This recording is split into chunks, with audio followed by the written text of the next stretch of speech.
Pemirsa, Presiden Prabowo Subianto tiba di Bandar Udara Tentera Udara di Raja Malaysia. Kehadiran Prabowo di Malaysia dalam rangka menghadiri KTT ASEAN ke-46. Tiba sekitar pukul 19.25 waktu Malaysia, Presiden Prabowo disambut langsung oleh jajar kehormatan militer Malaysia dan sejumlah pejabat penting Malaysia. Selain itu, Presiden Prabowo juga disambut oleh perwakilan KBRI Kuala Lumpur, Rosi Verona, dan Atase Pertahanan KBRI Kuala Lumpur, Brigjen Winarno. Dari Bandar Udara Tentera Udara di Raja Malaysia, Presiden Prabowo menuju ke hotel tempat menginap dan disambut antusias diaspora Indonesia di Malaysia. Kedatangan Prabowo di Kuala Lumpur untuk menghadiri KTT ASEAN ke-46 tanggal 26 hingga 27 Mei 2025. Kehadiran Prabowo ini menegaskan komitmen Indonesia untuk menjaga stabilitas di kawasan ASEAN.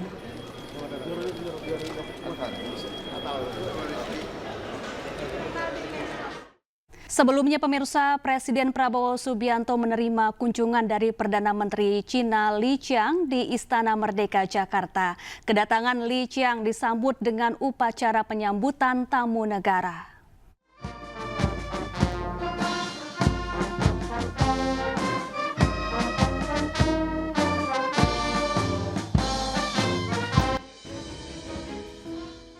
Presiden Prabowo Subianto menyambut dengan hangat kedatangan Perdana Menteri Cina Li Qiang di Istana Merdeka Jakarta Minggu pagi. Kunjungan Perdana Menteri Cina Li Qiang disambut dengan pasukan kehormatan, ribuan siswa, dan pasukan berkuda. Sejumlah Menteri Kabinet Merah Putih juga hadir mendampingi Prabowo menerima kunjungan Perdana Menteri Cina Li Qiang.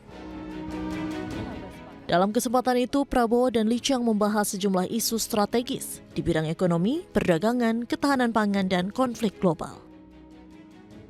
Menandai 75 tahun hubungan diplomatik. Juga tahun ini adalah 70 tahun konferensi Asia Afrika di Bandung. Dua negara kita masing-masing memiliki sejarah yang panjang dan sekarang ini kita telah menjadi mitra yang memiliki hubungan strategik yang komprehensif. Yang mulia, saya tegaskan kembali komitmen kami untuk memperkuat kemitraan ini dengan Republik Rakyat Tiongkok dan dengan bangsa Tiongkok. Pertemuan antara Presiden Prabowo Subianto dan PM Cina Li Qiang menegaskan komitmen kedua negara untuk memperkuat hubungan bilateral dan kerjasama strategis di berbagai sektor. Dari Jakarta, Tim Liputan iNews melaporkan. Ya, Presiden Prabowo dan Perdana Menteri Cina Li Qiang menyepakati 12 poin kerjasama dalam pertemuan bilateral di Istana Kepresidenan Jakarta.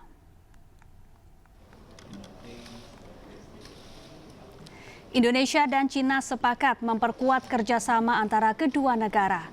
Adapun kerjasama itu meliputi berbagai sektor, mulai dari ekonomi hingga kesehatan.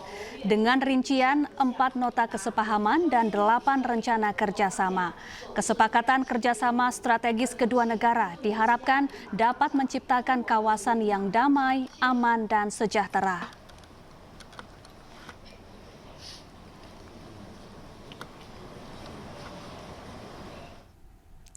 Ya, usai bertemu Presiden Prabowo di Istana Merdeka, Perdana Menteri Cina mengunjungi gedung DPR RI. Kunjungan PM Li Qiang disambut langsung oleh Ketua DPR RI Puan Maharani. Perdana Menteri Cina Li Qiang tiba di Kompleks Parlemen Senayan Jakarta Minggu sore dalam rangkaian kunjungan kenegaraannya ke Indonesia. Kedatangan Li Qiang disambut langsung oleh Ketua DPR RI Puan Maharani. Pertemuan keduanya berlangsung tertutup untuk membahas penguatan kerjasama antara Indonesia dengan Cina di berbagai bidang strategis, termasuk membahas upaya negara membantu pembukaan blokade kemanusiaan di Gaza. Pertemuan tadi kami membahas berbagai isu terkait kerjasama bilateral kedua negara seperti bidang politik, ekonomi, sosial, budaya, dan tentu saja termasuk kerjasama antar parlemen. Dan kami juga membahas situasi politik dan ekonomi global dan regional. Termasuk juga kami membahas terkait dengan bagaimana membuka blokade kemanusiaan yang ada di Gaza, meminta dukungan kepada RRT dan bagaimana agar perang yang ada di wilayah Gaza bisa segera berakhir dengan adanya two-state solution. Pemirsa, menyukseskan program nasional makan bergizi gratis, Menteri Agama Nasaruddin Umar meninjau dapur modern di Karawang, Jawa Barat. Menteri Agama Nasaruddin Umar dan Badan Gizi Nasional meninjau dapur gizi modern pertama yang resmi diperkenalkan di Desa Kuta Ampel, Batu Jaya, Kabupaten Karawang, Jawa Barat.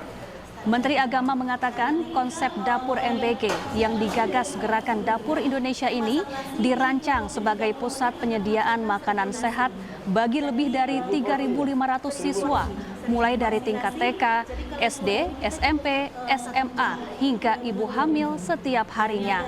Langkah ini menjadi komitmen nyata pemerintah untuk memastikan generasi muda mendapat gizi lengkap, tumbuh sehat dan cerdas.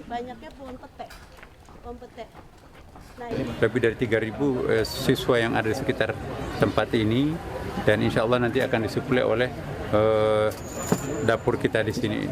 Seperti yang teman-teman tadi lihat bahwa dapur canggih sudah masuk di pedesaan seperti ini.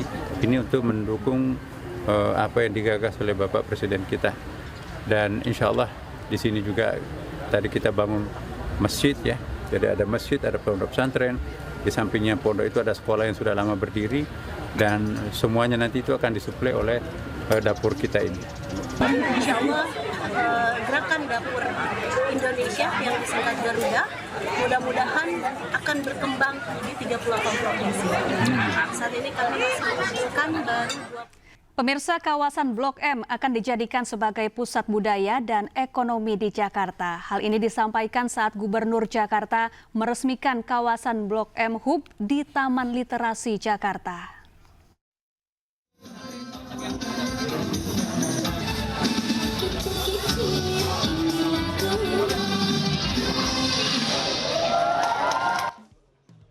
Pemprov DKI Jakarta berupaya menghidupkan kembali kawasan Blok M sebagai pusat aktivitas perkotaan.